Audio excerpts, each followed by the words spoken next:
O cadastro individual identifica as características sociodemográficas, problemas e condições de saúde dos usuários no território das equipes de atenção básica. Este cadastro é dividido em duas partes. Na primeira, ficam as informações de identificação e sociodemográficas do usuário. Já a segunda parte é um questionário sobre as condições e situações de saúde autorreferidas pelo usuário. Neste vídeo, vamos destacar os campos da nova ficha de cadastro individual que podem gerar dúvidas durante o preenchimento. Informações completas sobre o preenchimento de todos os campos encontram-se no manual do ESUS Coleta Simplificada, disponível no site do Departamento de Atenção Básica. O primeiro bloco do cabeçalho de todas as novas fichas de coleta de dados é destinado à identificação e controle da digitação.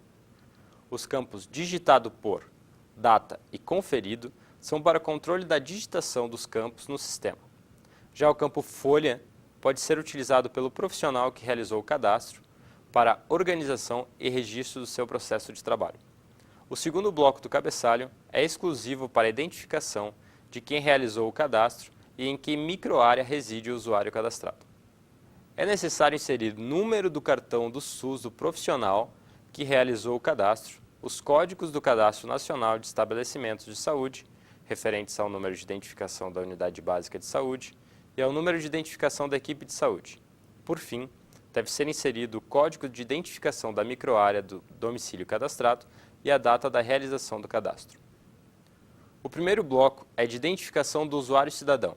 Ele é destinado a registrar informações de identificação e contato do indivíduo cadastrado. O primeiro campo registra o número do cartão SUS do usuário cadastrado.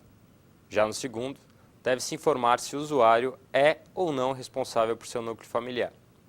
Caso o usuário cadastrado não seja o responsável familiar, os campos número cartão SUS e a data de nascimento do responsável devem ser preenchidos. Na sequência, são informados o nome completo, o apelido ou nome social, sua data de nascimento e seu sexo. Apelido ou nome social é a forma ou nome pelo qual o usuário é conhecido. Após preencher o sexo da pessoa, deve-se solicitar que a mesma se autodeclare branca, preta, parda, para a pessoa que se autodeclara mulata, cabocla, cafusa, mameluca, morena ou mestiça, amarela, para a pessoa de origem japonesa, chinesa, coreana, etc., ou indígena. Essa opção deverá ser marcada no campo raça ou cor. O campo de número de identificação social deve ser preenchido com o número usado pelo Ministério de Desenvolvimento Social e Combate à Fome para identificar os titulares do programa Bolsa Família ou com o número de identificação nos fundos do Programa de Integração Social, o PIS, e do Programa de Formação do Patrimônio do Servidor Público, o PASEP. A seguir, é descrito o nome completo da mãe do usuário, a nacionalidade do usuário, sendo brasileira a pessoa nascida no Brasil, naturalizado a pessoa nascida em país estrangeiro e naturalizada como brasileira de forma legal e estrangeira, caso a pessoa tenha nascido e sido registrada fora do território brasileiro, e que ainda não seja naturalizado brasileiro e nem possua documentos de registro e identificação autênticos do Brasil. Os últimos campos desse bloco são o país de nascimento, o telefone celular, município de nascimento e o e-mail. O próximo bloco contempla as informações sociodemográficas do usuário.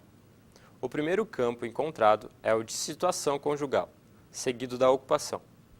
Esta informação deve conter a principal ocupação do usuário cadastrado e estar de acordo com a classificação brasileira de ocupações. Na sequência, é assinalado se o usuário frequenta escola ou creche, informando em seguida qual é o curso mais elevado que este frequenta ou frequentou. Em seguida, é preenchida a situação no mercado de trabalho. Investiga-se a inserção da pessoa no mercado de trabalho, podendo ser empregador, situação em que a pessoa trabalha explorando seu próprio empreendimento com pelo menos um empregado, assalariado com carteira de trabalho, quando a pessoa trabalha com carteira assinada para um empregador.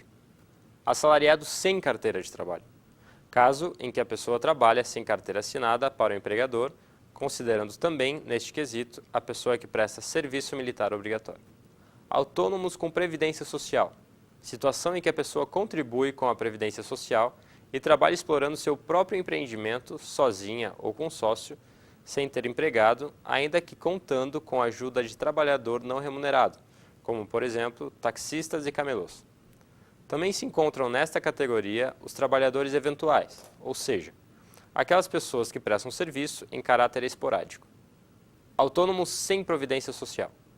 Caso dos trabalhadores eventuais e dos que exploram seu próprio empreendimento sem contribuir com a previdência social. Desempregado. Situação em que a pessoa se encontra desempregada, sem nenhuma fonte de renda ou recebendo seguro-desemprego e à procura de trabalho. Não trabalha, quando pessoa que não procura trabalho. Outra. Pessoa que não se enquadra em nenhuma das situações de trabalho referidas anteriormente. Caso a pessoa tenha até 9 anos, deve-se preencher o campo seguinte, informando quem é responsável por permanecer com a criança enquanto os pais se ausentam, podendo ser adulto responsável. Neste caso, a criança fica sob a supervisão de um adulto, ou seja, um indivíduo que tenha 21 anos completos ou mais. Outra criança. Situação em que a criança permanece com outras crianças com até 12 anos. Adolescente. Quando a criança fica sob a supervisão de um adolescente, ou seja, um indivíduo que possui entre 12 e 20 anos. Sozinho. Neste caso, a criança permanece sozinha por conta e risco próprios. Creche. Quando a criança vai para uma creche ou instituição que a supervisiona e atenda às suas necessidades básicas. Outro. Caso a criança permaneça sob circunstância diferente das mencionadas. Na sequência, o usuário deverá informar se frequenta curandeiro ou benzedeiro, se participa de grupo comunitário, se possui plano de saúde privado e se é membro de povo ou comunidade tradicional.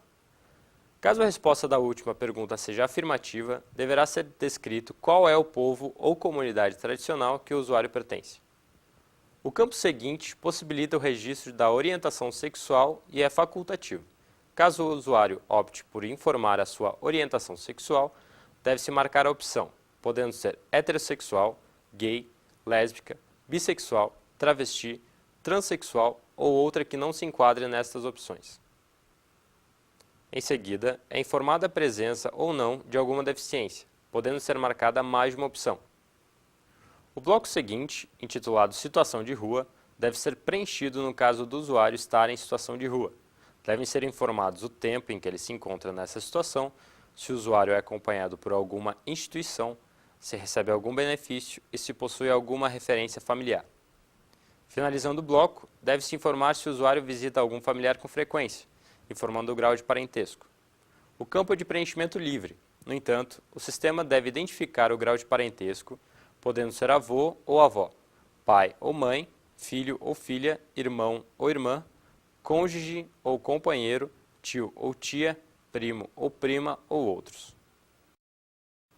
O bloco seguinte é um questionário autorreferido de condições e situações de saúde, onde o usuário começa por informar se é gestante ou não, e, em caso de resposta afirmativa, indicar qual é a maternidade de referência indicada pelo município para a realização do parto. Na sequência, o usuário deve informar sua percepção em relação ao seu próprio peso, podendo ser abaixo do peso, peso adequado ou acima do peso. A seguir, é assinalado se o usuário é fumante, é dependente ou abusa de álcool, é dependente ou abusa de outras drogas, tem hipertensão arterial, diabetes, se já teve AVC ou derrame, se já teve infarto ou se tem doença cardíaca ou do coração. Nesta última, marcando qual a doença cardíaca, podendo ser assinalada mais de uma das seguintes opções: insuficiência cardíaca, outro ou não sabe. Caso o usuário tenha ou já tenha tido problemas nos rins, deve-se informar qual o problema, podendo uma ou mais das seguintes opções: insuficiência renal, outro ou não sabe. Se a pessoa possui alguma doença respiratória, deve-se indicar uma ou mais opções, entre asma, DPOC, enfisema, outro ou não sabe. O usuário deve informar também se tem hanseníase, se tem tuberculose, se tem ou teve câncer, se teve alguma internação nos últimos 12 meses, preenchendo o campo com a causa ou causas da internação. Em seguida, deve ser informado se a pessoa fez ou faz tratamento com psiquiatra ou teve internação por problema de saúde mental, se está acamado, se está domiciliado e se usa plantas medicinais. Em caso positivo, deve ser informado quais plantas utiliza. Em seguida, deve ser informado se a pessoa usa outras práticas integrativas ou complementares além das plantas medicinais. No último item do bloco de condições, situações de saúde, deve ser preenchido se o usuário possui outras doenças ou condições de saúde não citadas anteriormente, informando quais. Podem ser informadas até 3 outras condições de saúde.